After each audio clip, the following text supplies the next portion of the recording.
Hello, and welcome to Life Matters, the program where we engage life issues with critical thinking and a biblical worldview. Life Matters is an educational outreach resource of Assure Women's Center in Omaha, Nebraska. We're honored to host a variety of guests within the pro-life movement, each bringing their own unique perspectives, experiences, and backgrounds. The views and opinions expressed by our guests do not necessarily reflect those of Life Matters, Assure Women's Center, or our affiliates. Our goal is to foster open, thoughtful dialogue around life-affirming issues and equip listeners to stand for life. Welcome to Life Matters, where we engage in open dialogue on complex and important life issues, equipping Christians to discuss these topics and take meaningful action in the pro-life movement. I'm your host, Toni Clarke, Executive Director of Assure Women's Center. Today, I'm joined by Sarah Louise Peterson, the Omaha and Bellevue Program Leader for Sidewalk Advocates for Life. Sarah, welcome to Life Matters. Thank you. I'm so glad to be here. Well, we're glad to have you. To start with, what is Sidewalk Advocates for Life? Sidewalk Advocates for Life is peaceful, prayerful, and law-abiding. And what we do is we stand outside of the abortion facilities all across America and also Puerto Rico, Colombia, and New Mexico. We are actually international, but we're local here in Omaha and Bellevue. And we are there to encounter women and families as they come into the abortion facilities. And we want to meet them in their crisis and show them real help and honest talk and love so that we can enable them to choose life for their babies. Good. I didn't know you guys were international. That's pretty cool. Yes, that's somewhat recently. But I mean, just like other pro-life entities like 40 Days for Life and them that are international, we've now stepped into three international countries. Awesome. Amazing. That's great. So, Sarah, can you tell me a little about your background and how you got involved with Sidewalk Advocates for Life? Oh, certainly. So, I've always been pro-life, but I never, until a few years ago, thought about abortion and how horrific it is. But a few years back, I just felt God's tug on my heart about, I need to do something. I need to do something to counter this, or I need to pray. And I didn't know what was involved. And so I knew that there was a Planned Parenthood in Omaha with an EPS, Essential Pregnancy Services, right near it, because I had a friend who used to volunteer and work for EPS. So one day I found out one of my children was still in a car seat. So we're talking one of my children was still little. That's how I can time it. So I found out where EPS and Planned Parenthood were, drove my van. I figured they're not going to mind EPS and the strip mall. They're around for me to park my van for 5 minutes. And I prayed. I just prayed. And then I know it was May of 2019. I attended St. Gerald's Catholic Church for Good Friday, their Stations of the Cross. I happen to be Protestant, but I love a lot of things about the Catholic Church. And for Good Friday to see that beautiful service. Afterwards, there was a gentleman there, kind of sitting next to me, and he had this big pro-life message on his sweatshirt. And I said, "Sir, I really like that. That's just a wonderful message." And a gal kind of poked her head out from the other side of the pew and said, "Well, we're having a special training on this date at this church. You should come." And I said, "Okay." Well, it turned out to be Sidewalk Advocates for Life training. Okay. And once I saw that training and took the notes, I said, "I'm in. This is it. This is what I want to do," basically. I also saw this wonderful movie called, I knew I wanted to do this advocacy. And then I saw this amazing movie called Unplanned with Abby Johnson. And that was sort of like the last check mark. Yeah. So my first experience was at Bellevue, which is a very dark place. Any abortion facility is, but Bellevue seems to be extra dark. And I was trained by a very competent and skilled advocate. And I was in. And then I was at Planned Parenthood. Things have changed over there from being in the front of the building and the back. And so I was sort of stop and start with the advocacy, especially due to having lots of things going on, including, my children, having them home at the summer. But then I ended up being included with Michelle Witt, who is the former health and wellness director at EPS. And she was also the program leader for Sidewalk Advocates. So she was doing two things. One's volunteer, one's work, and that's a lot of work. Yeah. So at one point, I was on leadership team. she sat in her office across, like we're sitting here, Toni, and she said, Sarah, would you be willing to be the program leader for Sidewalk Advocates here in Omaha and Bellevue? And I said, yes. Do I still get to be on the sidewalk? She said, yes. So then that's been a couple of years. I want to say it's 3. And I tell you, I will never go back. It's energizing. There's difficulties. Yeah. But you asked about why I did this and what motivates me. I just cannot stand the thought of a baby being starved of progesterone with the chemical abortions. I can't stand the thought of a baby being dismembered. I don't want to go into too many details because it can be hard for people to hear. So if I can do something about it in the power of the Holy Spirit, then I will. Well, thank you so much for that. For our listeners who don't know EPS is another pregnancy help organization here in Omaha that serves women who are facing unplanned pregnancies and under-supported pregnancies. Absolutely, and under-supported pregnancies. So we work alongside them, and we know them well. And so, thank you for that. But what are some of the goals, your program goals, both nationally and here in Omaha? Yes, absolutely. So what the vision that the National Sidewalk Advocates for Life and International is that they want to be peaceful, prayerful, and loving law-abiding outreach. But the main part of the vision is that they want to be present outside every abortion and abortion referral facility in the U.S. and beyond, redirecting all to life-affirming alternatives, therefore ending abortion. Gotcha. So the vision is to end abortion because if we're all over the United States and those 3 countries, and we get gals and families to the pregnancy resource centers, because that's some of all over the country, there's there's 3,000 pregnancy resource centers, then there'll be no need for abortion. Absolutely. We have the workers quit. Yeah. There will be no need. And then the mission is to try to support the communities in sidewalk advocacy. So we do that through our trainings, which are held once every 4 to 6 weeks normally, depending on if it's the holidays.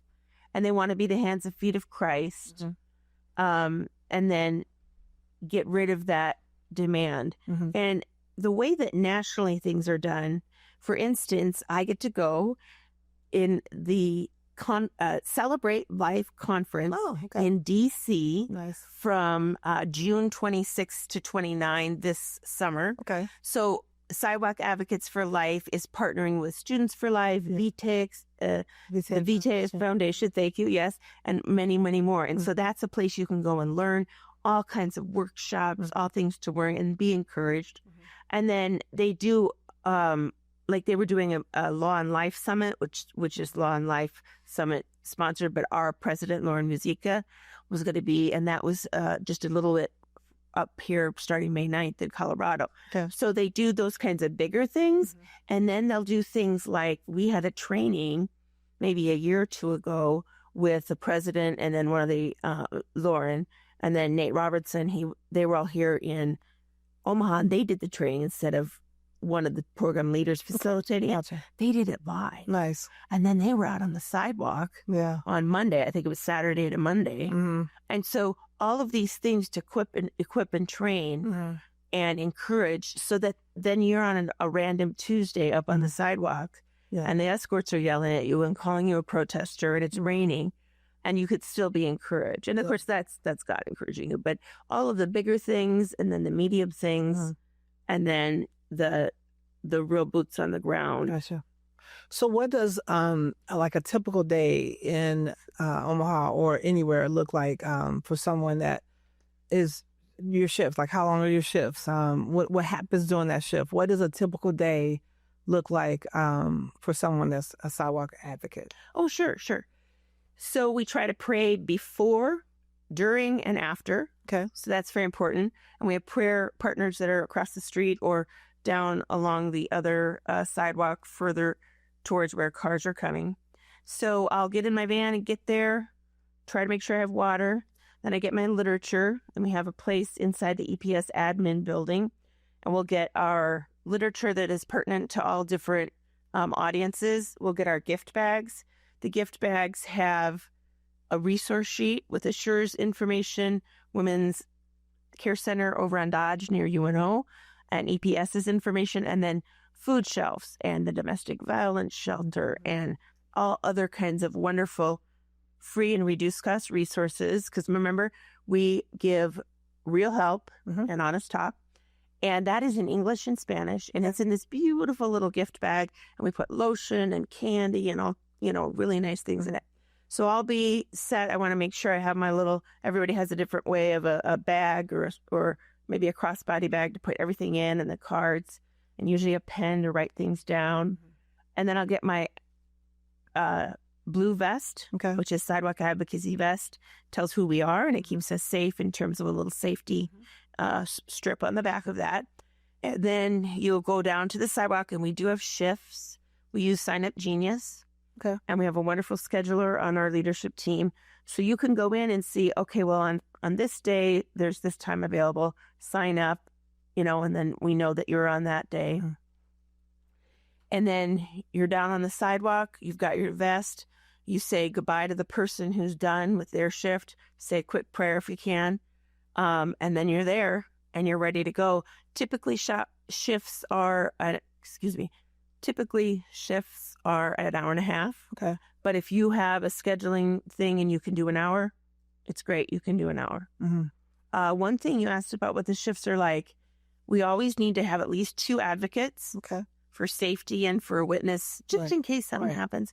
Or we can do 1 prayer partner and 1 advocate, so that prayer partner can be eyes and ears, just in case something happens. Okay, good. So you said normally no less than 2 people at a time. That's correct. Do you ever have more than that? We strive to. So what's ideally, how many would you like to have on shift? 4 in blue vests. 4 in blue vests. Okay. Yeah, because we cover different driveways. Gotcha. Hey, this is Kyle with Assure Women's Center. Because of your generosity, we met our $500,000 challenge and will receive the extra $120,000 donation, making an incredible impact for life-saving work right here in our community. Thank you so much. If you missed the challenge but still want to help, your gift can still make a difference. Visit firststeptolife.com/bot to support our mission today. That's firststeptolife.com/bot. Thank you for standing with the Assure Women's Center. So if someone is driving by and just an abortion clinic and they see you guys, they know that you all are at least peaceful. Well, yes, they should, because there's a lot of people. 93rd Street, a lot of those people, there's apartments, there's a daycare. There's a daycare across the street. Yeah. And there's people going into Catholic Charities who are for the food bank or who work there. So after a while, the people, they'll stop and ask us, and we can give them a flyer and tell us we're here for life-affirming choices for the gals, trying to get them to not go in, that kind of thing, to Planned Parenthood. And that reminds me of a story. One of our prayer partners, he was there kind of on the other edge of the sidewalk, I believe, and this lady stopped and she motioned for him to come over and she said, listen, I need you to know that what you do matters. I need you to know that your prayers make a difference. You need to know I was pregnant and I had an abortion appointment. And because I saw all of you, because she must have driven a few different times, because I saw all of you out here praying, I canceled my abortion appointment and I wanted to choose life for my baby. Wow. I think people sometimes don't realize just how important those little nuggets of encouragement are. She probably doesn't realize that you're still sharing that story, and you share that, and it just brings encouragement for those who are on the front lines. Just those words of encouragement, say, hey, you're doing a great job, keep it up. I'm always amazed that, even sometimes our patient testimonies or our patient reviews, how much they encourage us, because we don't know, unless you tell us, we don't really know. I mean, we know, and we don't do things for crowns, but that's right. We believe that we're making a difference, but it just does. It's hugely encouraging when someone that you've served or someone that's been affected by what you do says something to encourage you. I think that's really sweet. Yep. So what kind of results are you seeing at our local abortion facilities? I mean, like in Lives Saved, Women's Redirected to Pregnancy Centers. or even abortion workers impacted. You just shared a story, but how do you track those, or do you track? So just tell me something that you're seeing. What's the impact? Certainly. I'm responsible to record our saves and hopeful saves each quarter, and then I send those into Sidewalk Advocates for Life National, and you can see the ticker on the website, and I'll tell you more about that, the total.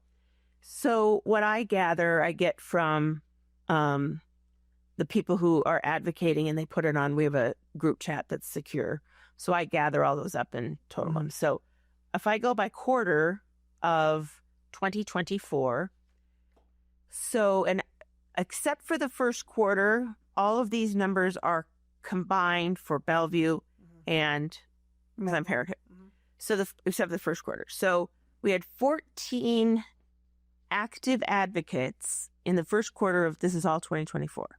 We had 2 babies saved, 1 hopeful saved, and we had 4 non-abortion healthcare referrals. Now, the note on that is that we refer every day. I mean, we're singing the praises of EPS, Essential Pregnancy Services, every day. So it'd be harder to keep track of how many women go over. That'd be a little more tricky, but we probably could. So then but for some reason I knew that for the first quarter, the 4 non-abortion healthcare referrals. Second quarter, we had 26 to 28 active advocates, 11 babies saved, and 10 hopeful saved. Wow. Third quarter, 27 plus active advocates, 6 babies saved, 11 hopeful saves. Fourth quarter, 32 advocates approximately. And now we're in the 30 to 35 range this year. 3 babies saved and 4 hopeful saves in the fourth quarter. So for 2024, 22 babies saved, 23 hopeful saves, 45 babies in 2024, plus 45 moms saved from the scourge of abortion and the emotional, physical, psychological advocates. That's 90 people impacted. Praise God. Good. Praise God. And you might be wondering what a hopeful save is. So a save, they've gone, the couple or the gal has gone over to, this is a save to EPS. They've been there an hour. We want to see how long their car is. So they've had an ultrasound then, and et cetera. And so, or they say, hey, let's go, and you've talked about, or they're going over and we entrust them there to the Pregnancy Resource Center. A hopeful save is a little bit different. So say she's going to leave the abortion facility to think about it, but she's got that life-saving literature, that bag, that other literature that telling a whole bunch about what the horrible things of abortion are and how you can choose life. And then sometimes we can have that hopeful save be a save. So it's a little bit, you make the best decision you can, you pray, and then you write the numbers down. So with 45 babies last year, that's amazing. And then remember the ticker. I said, if you go to sidewalkadvocates.org, just sidewalkadvocates.org, you'll see 24,176 babies in 11 years of Sidewalk Advocates being around, the 11 years of their existence. I do want to say real quickly, Toni, there are men and women who have had an abortion experience in their past.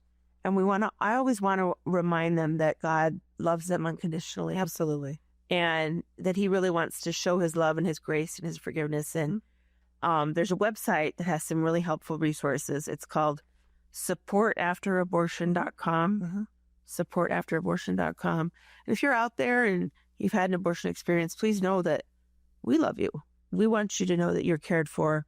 We don't judge, and that we want you to know God's love. Absolutely. We've referenced that website as well on previous programs.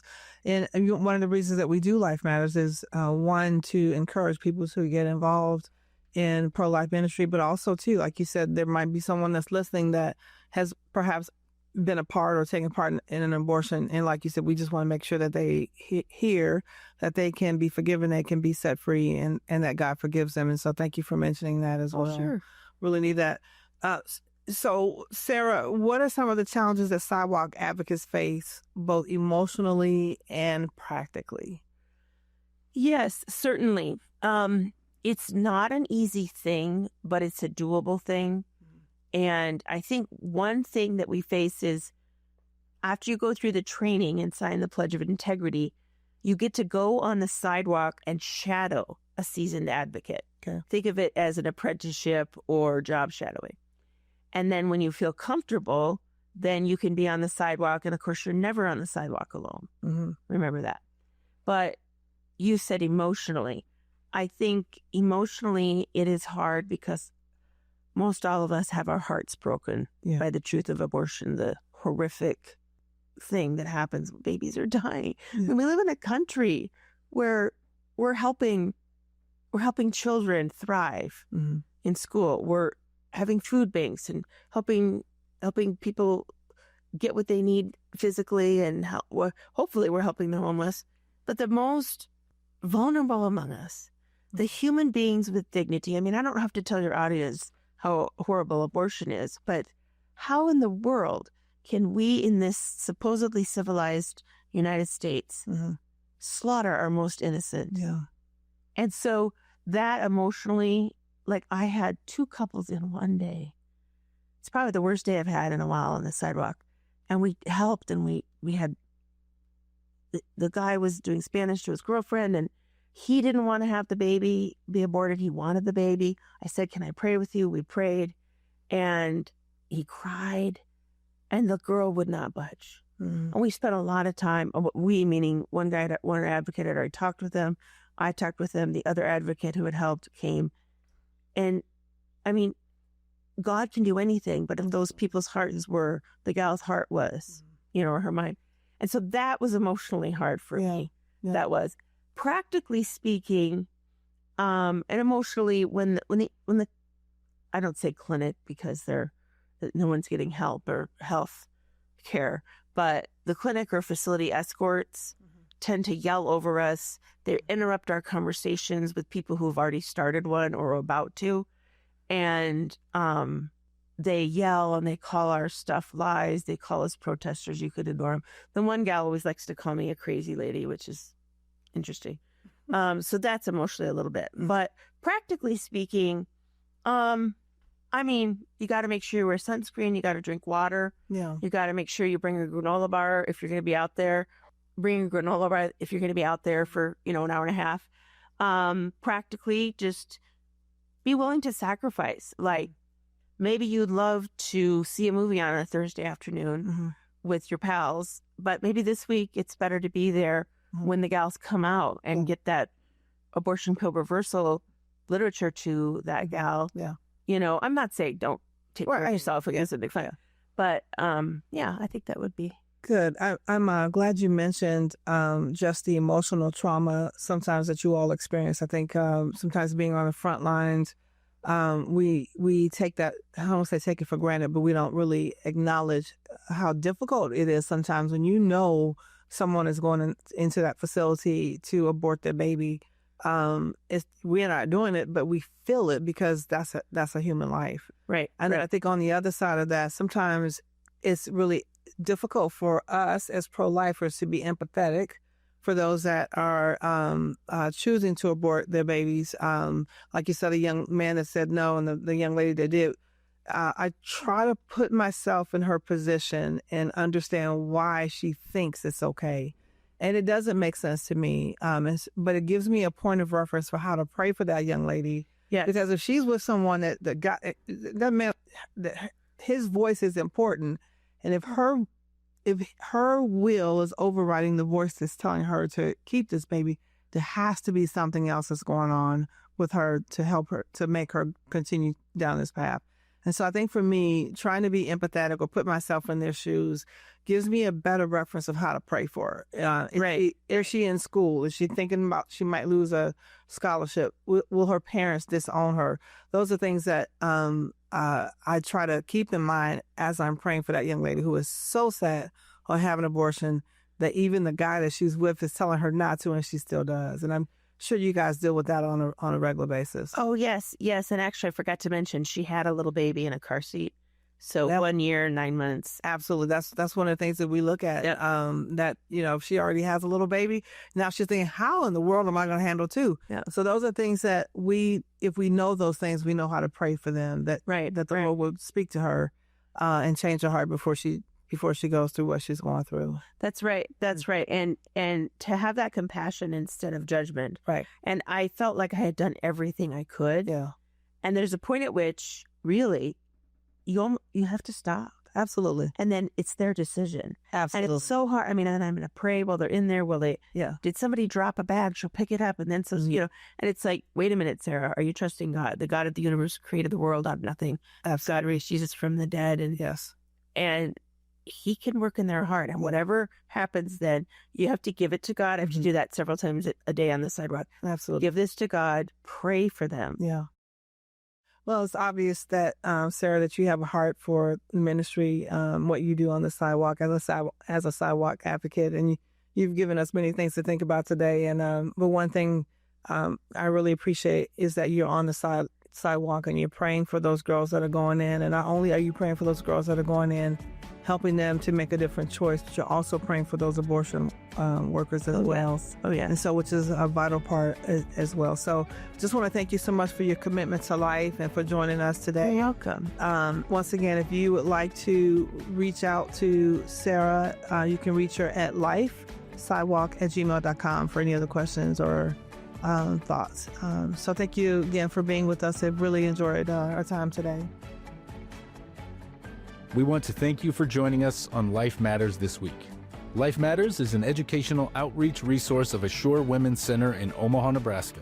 To learn more about the ministry of Assure, visit firststeptolife.com. That's firststeptolife.com. There you can learn about the many services we provide, including how we come alongside abortion-minded mothers and empower women to choose life for her and her baby, as well as find our most current broadcasts and all of our past episodes. You can also find information on our website about how you can partner with us in the life-saving work of Assure. Thanks for listening to Life Matters. Join us again next week at the same time right here on BOT Radio Network.